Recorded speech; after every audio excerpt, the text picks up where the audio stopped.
Bonjour chers amis, bonjour chers amours, bonjour chers coachés et chers collègues. C'est Swan Wittrion. Voici la 5e vidéo sur la route de Hudson. Et on va travailler aujourd'hui la phase printemps, qu'on appelle aussi le soi passionné. Alors je rappelle un peu ce que c'est que le cycle de Hudson. Le cycle de Hudson, c'est le cycle de vie d'un projet ou le cycle d'une relation, qu'on part du début d'un projet avec joie jusqu'à ce que ce projet se termine, ainsi que si la relation est super intéressante au départ et comment elle évolue par la suite. Alors on a vu la phase hiver, la phase d'abord été où tout va bien, la phase automne où il y a des erreurs et des contraintes et des problèmes qui surgissent dans le projet ou dans la relation, et la phase hiver qui est la phase cocooning où on rejette le projet ou la relation et où on se met à réfléchir sur le sens de sa vie. Voilà pour ce qu'on a vu en ce qui concerne les 3 premières phases. Nous allons voir maintenant la phase printemps qui a 2 étapes, l'étape du renouveau de soi et l'étape de l'expérimentation.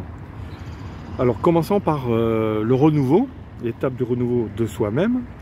C'est de travailler en fait les 3 P, qu'on appelle les 3 P en analyse transactionnelle, c'est-à-dire protection, permission, puissance. Alors il est intéressant de pouvoir, quand on est dans cette phase-là de printemps, qui est en fait le fait qu'on repart vers une nouvelle façon de voir les choses, on essaye de se remettre dans une énergie positive, ça c'est sûr, mais on est toujours en basse énergie, c'est-à-dire qu'on est encore fatigué, qu'on n'est pas encore dynamique au niveau de l'énergie. Mais on commence à entrevoir des choses positives, ce qui fait que on est quand même optimiste pour pouvoir reprendre une activité, reprendre un projet, reprendre une relation positive.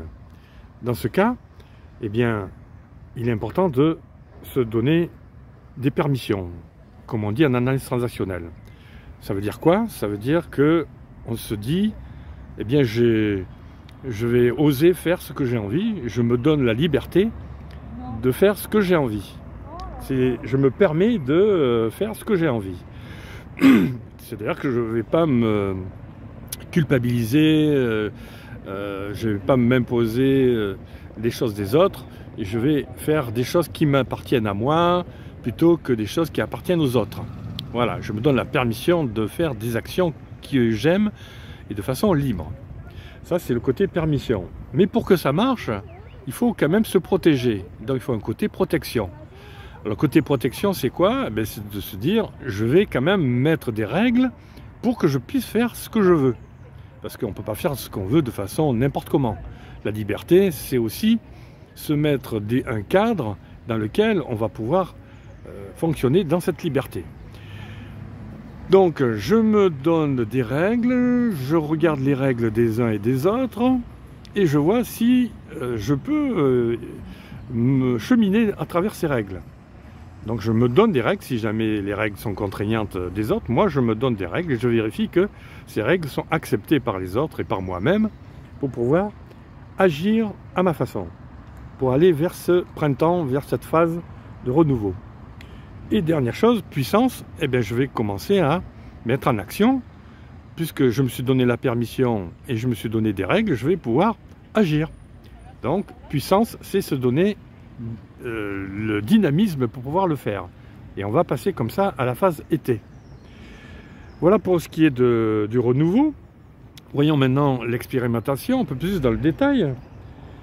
C'est de pouvoir expérimenter, se faire en fait un apprentissage, de pouvoir travailler son apprentissage, de pouvoir se dire, tiens, je vais m'exercer à tester mes nouveaux objectifs, mes nouvelles façons de voir les choses, et mes nouvelles actions, mon nouveau plan d'action, je vais le tester pendant la période de printemps.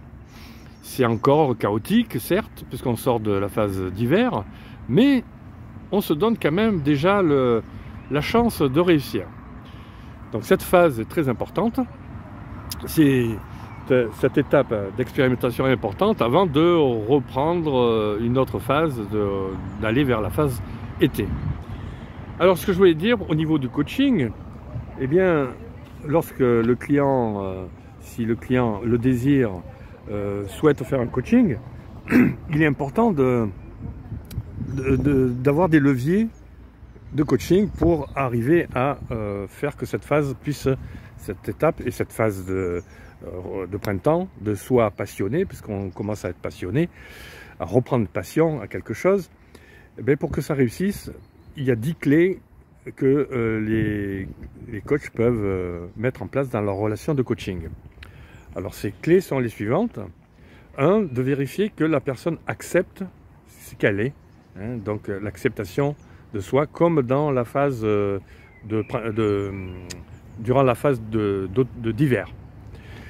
Ensuite, c'est de se donner un challenge, de vérifier que le client se donne un challenge pour réussir ses nouveaux objectifs, se donne un défi. Hein, c'est-à-dire pour se motiver, il faut qu'il y ait quand même un défi, un challenge. Ensuite, c'est de vérifier qu'il y a un cadrage, hein, avec des limites, quand même, comme on disait tout à l'heure, des règles pour se protéger afin que ces actions permises se fassent. Ensuite, vérifier qu'il a une exigence de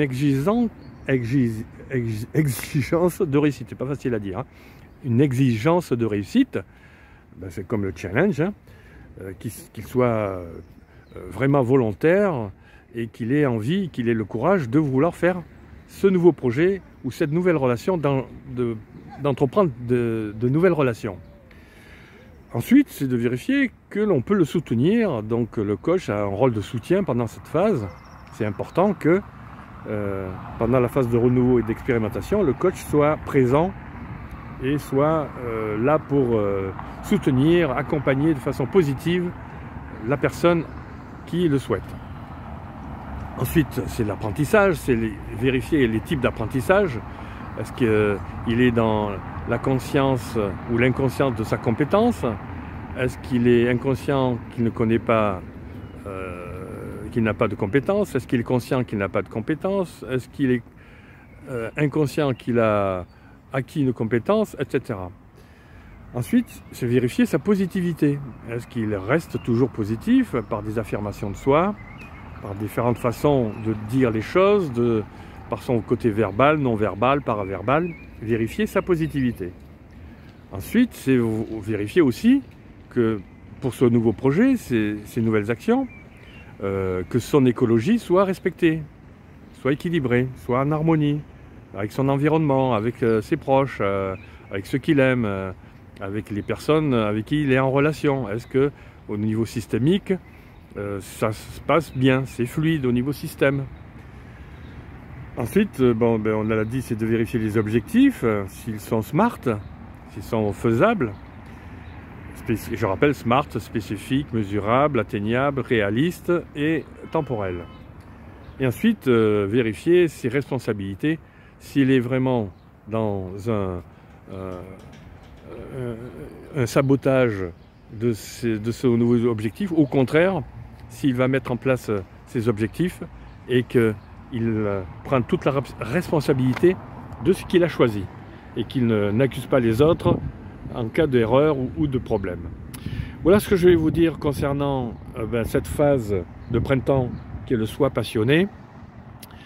C'est la dernière phase du cycle. Bien sûr, la personne va retrouver peut-être sa phase, son rêve, un nouveau rêve ou le rêve ancien, mais avec des nouveaux objectifs, avec des nouvelles actions, et ainsi il va pouvoir retrouver de la joie, du dynamisme, de la haute énergie pour faire ce qu'il a envie de faire. Alors pour terminer là-dessus, je dirais qu'au niveau coaching, la personne est en basse énergie, donc il faut vérifier toujours qu'il a des ressources, vérifier ses ressources pour qu'il remonte en haute énergie, qu'il passe de l'énergie négative à l'énergie positive, donc toujours vérifier qu'il est dans une bonne énergie positive et constructive. Et enfin, de faire un plan d'action, comme en tant que coach. Sans plan d'action, ça ne sera que des réflexions, que des choses qui seront passives et ne seront pas actives. Donc l'idéal, évidemment, c'est que le client ou la personne mette en action ce qu'elle veut faire à nouveau, ce qu'elle veut mettre dans sa renaissance de son projet, qu'est-ce qu'elle veut vraiment réussir. Voilà, cette phase est terminée. Le cycle d'Hudson, nous l'avons vu en entier. Nous ferons une petite synthèse dans une prochaine vidéo. En attendant, je vous souhaite une bonne journée si c'est le jour pour vous, une bonne soirée si c'est le soir pour vous, et une bonne nuit si c'est la nuit pour vous. C'était Soigné. À très bientôt.